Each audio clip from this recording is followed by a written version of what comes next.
देशवासियों को मेरा सप्रेम नमस्कार।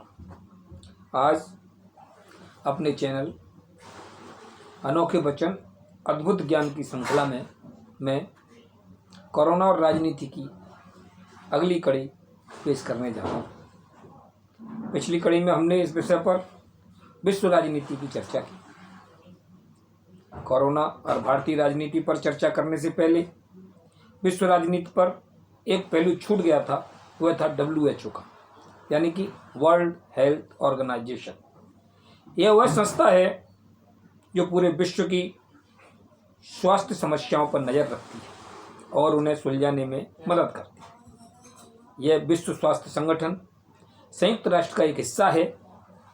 इसकी स्थापना 7 अप्रैल 1948 को हुई थी, जिसका मुख्यालय स्विट्जरलैंड के जेनेवा शहर में। इस संस्था को सबसे अधिक फंडिंग अमेरिका करता आया था लेकिन कोरोना के संदर्भ में अमेरिका ने WHO पर चीन के मनमाफिक बयान जारी करने का आरोप लगाकर उसे फंड रोकने की चेतावनी दी थी। ज्ञातव्य हो कुछ समय से चीन ने WHO को फंडिंग काफ़ी बढ़ा दी थी। अब मैं भारतीय राजनीति पर आता हूँ। भारत में हर छोटी छोटी बात पर राजनीति होना एक आम बात है। यह सर्वविदित है कि सत्ताधारी केंद्र सरकार जब भी कोई निर्णय लेती है, जब भी कोई किसी संबंध में फैसला करती है, तो परंपरानुसार विपक्ष में बैठी पार्टी उसका विरोध करती है। चाहे सत्ताधारी सरकार का फैसला अच्छा हो या बुरा हो, सही हो या गलत हो, इससे विपक्षी पार्टी को कोई सरोकार नहीं है। उसका काम केवल और केवल विरोध करना है। एक और जहां प्रधानमंत्री नरेंद्र मोदी ने कोरोना संकट के तहत आगे पीछे सभी कुछ जोड़कर 20 लाख करोड़ के राहत पैकेज का आंकड़ा विश्व पटल के सामने रखा, वहीं दूसरी ओर विपक्षी पार्टियों ने इसे 20 लाख की जगह 2-3 लाख करोड़ रुपए का माना और इसे राहत पैकेज की जगह लोन पैकेज की संज्ञा दी। भारतीय राजनीति की एक बात और है कि जब भी भारत में कोई संकट आता है, तब हमारे देश की राजनीतिक पार्टियां अपने अपने वोट बैंक को बढ़ाने और मजबूत करने का प्रयास करती हैं और उस संकट को एक अपॉर्चुनिटी के रूप में लेती हैं। यदि सत्ताधारी दल भाजपा की बात करें तो कोरोना संकट को लेकर प्रधानमंत्री मोदी जी ने एक दिन का जनता कर्फ्यू, लॉकडाउन के दौरान थाली ताली शंख बजाकर शंखनाद करना, लॉकडाउन के ही दौरान दीपक जलाकर रोशनी करके देश को प्रकाशमान करने के पीछे पार्टी और नरेंद्र मोदी जी का एक उद्देश्य यह भी छुपा था कि भारतीय जनता पार्टी अपने प्रिय प्रधानमंत्री को कितना पसंद करती है। भारतीय जनता पार्टी की जगह भारतीय जनता कहें तो ज़्यादा ठीक होगा कि भारतीय जनता अपने प्रिय प्रधानमंत्री को कितना चाहती है, कितना पसंद करती है और कितनी उनकी बात सुनती है। क्योंकि विपक्ष द्वारा पिछले कुछ दिनों से यह प्रचार किया जा रहा था कि प्रधानमंत्री नरेंद्र मोदी की लोकप्रियता कम हो रही है और भारतीय जनता पार्टी और स्वयं मोदी जी भी इस बात से आशंकित थे। कुछ हद तक प्रधानमंत्री अपने मकसद में कामयाब रहे। परिणाम यह हुआ कि उन्होंने कोरोना संकट के बीच देश के कुछ प्रदेशों में विधानसभा चुनाव करने की स्वीकृति दे दी, क्योंकि उनके ये तीनों ही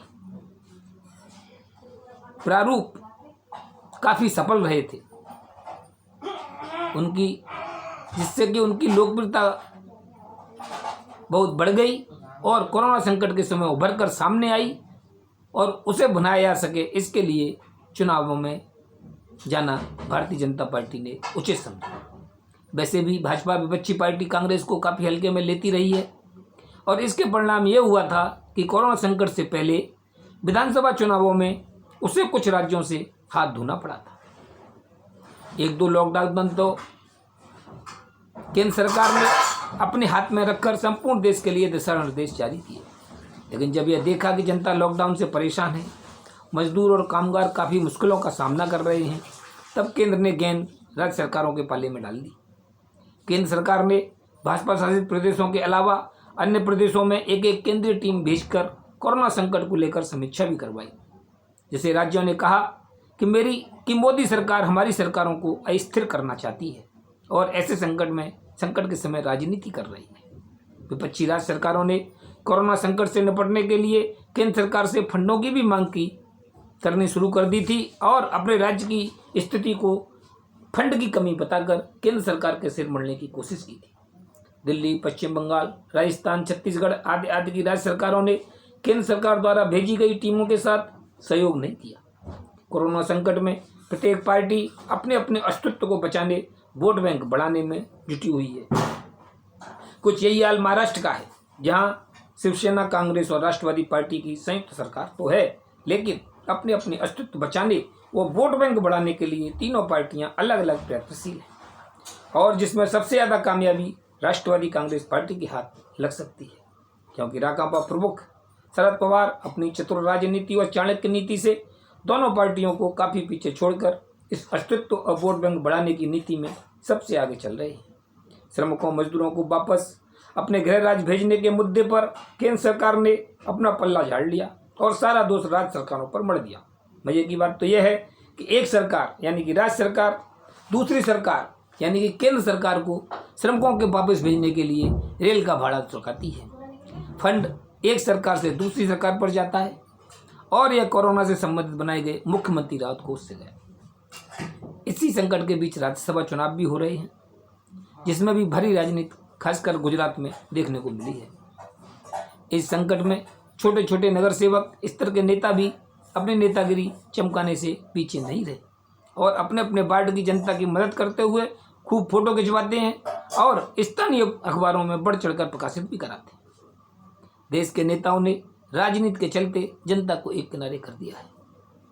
मुंबई में राजनीति के चलते उत्तर भारतीय श्रमिकों और मजदूरों को पलायन एक प्रकार से एक राजनीति का हिस्सा माना जा रहा है और भूमिपुत्रों को काम मिले इसके लिए उन्हें वहाँ से हटाया जा रहा है।